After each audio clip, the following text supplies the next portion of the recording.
We have the camshaft position sensor with 4 wires, 1, 2, 3, 4.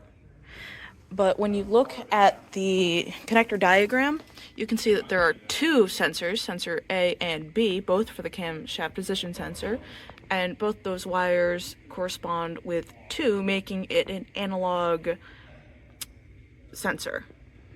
As you can see, there's 4 wires, 1, 2, 3, 4, but they only 2 go to the A one and 1 go to the B sensor. This is our wiring diagram. They say top dead center sensors. Those are our camshaft position sensors.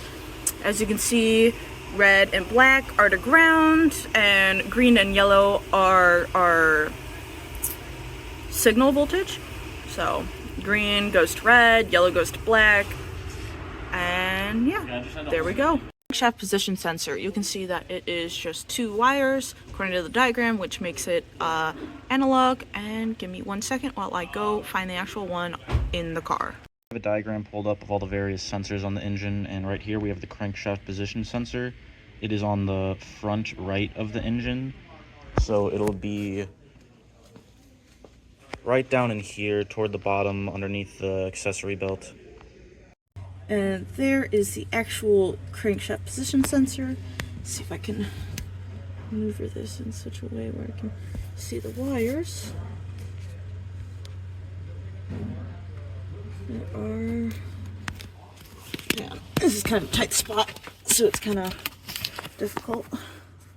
According to the diagram, it should have at least 2 wires. Kind of hard to figure out. Hopefully you can see this.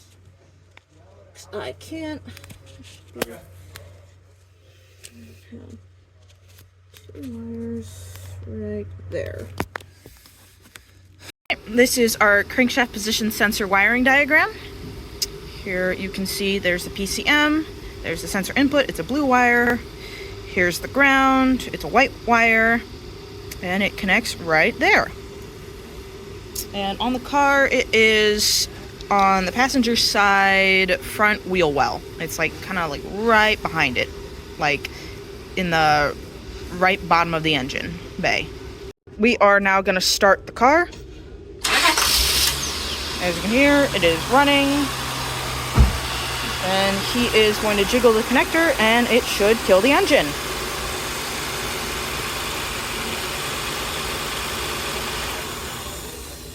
And there we go. That was a bad connection. So we were testing the tension of our pins in the connector to see if that could be a problem of why when we shake and twist the connector, the car turns off. And as we were testing it, the yellow wire just like got completely pushed out. So that, see the inside? Because all the other ones, you can kind of see it's pushed down way deeper and it's sticking out here. So that one was definitely not a secure connection. And then this, all these other ones, they just don't really have a lot of tension. But they kind of like stay. They're kind of wiggly in there. And then kind of just stab into the last one again to see if we can get it to pop out. Not that it should, but yeah. See, there you go. It pushes out, and so we kind of have to. If anything, it's definitely the yellow. It might be the others a little bit as well, but the others have decent tension. It's the yellow one. I think it's the yellow. Definitely does not have any tension, and so I think that one is our problem one. We're pushing the yellow wire back in, and it should click the terminal back into place. As soon as we do it, we will flip the view and show you the terminal. This is the connector itself.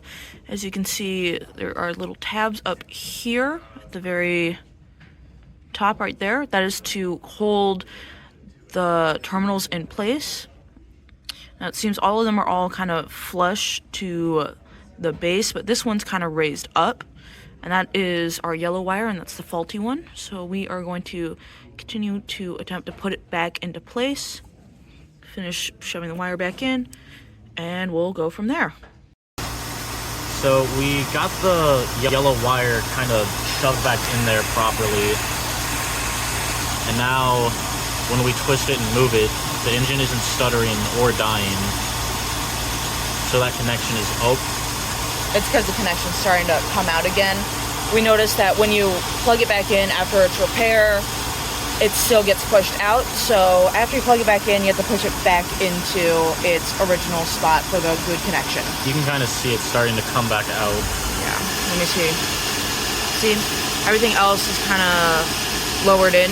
Like all the other black connections are further down, and then that one gray one is sticking out more. And I think as I'm moving it, it's starting to wiggle out a little bit more.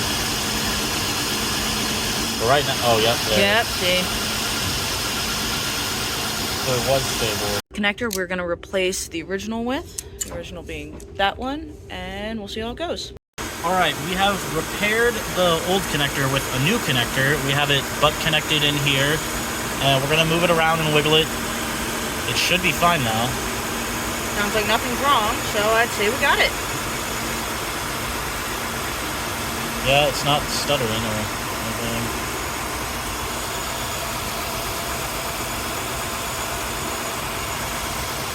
And so we are now back probed into our new connections.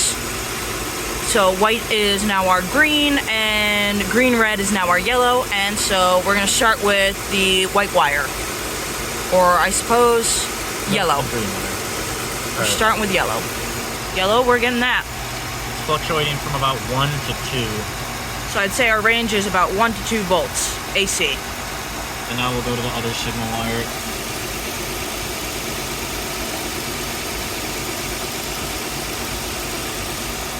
And yeah, same thing. Goes down to about 1 and up to about 2. Yep, and it is successfully connected. So we are back probed into our yellow pin, and it already is very fluctuating, but when we increase RPM, like so, it raises up to 3 volts. But it is, again, very fluctuating, even when we're not on the, when we're not increasing RPMs. See, it goes down, but as the RPMs increase, the voltage increases with it, despite being very fluctuating.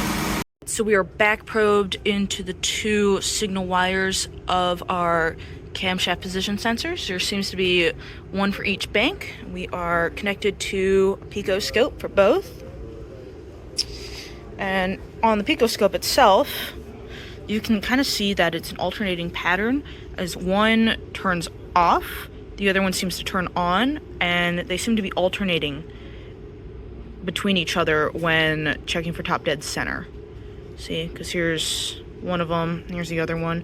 So as this one turns off, this one turns on, then they kind of overlap when they're turning off and on. And so you can see the huge gap again, and then here's the overlap, so on and so forth. Right now we have the engine running, and we can see the PID for our engine speed. So this would be determined by our crankshaft position sensor. We're at idle right now, so it's 952, just a little bit under 1,000. We have one of 2 codes. The one we have is PO335, and that is a crankshaft position sensor A circuit malfunction. The other one we have, which we've been aware for this car for a while, is the P1607. That is the PCM internal circuit failure. But this one is the one we kind of want to focus on, considering this is our crankshaft video.